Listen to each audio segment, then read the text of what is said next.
Here are the sample problem solving in PPA.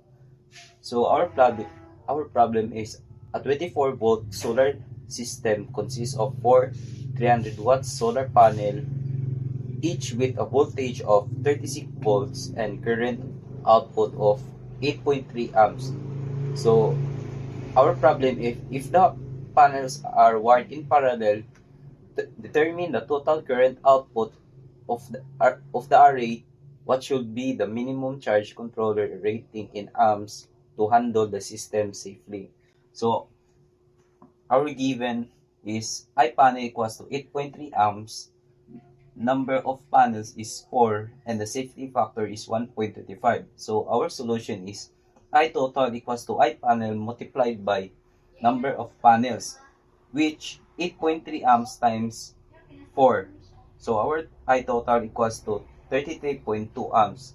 Next is our rating, which is I total multiplied by safety factor, which is 1.25.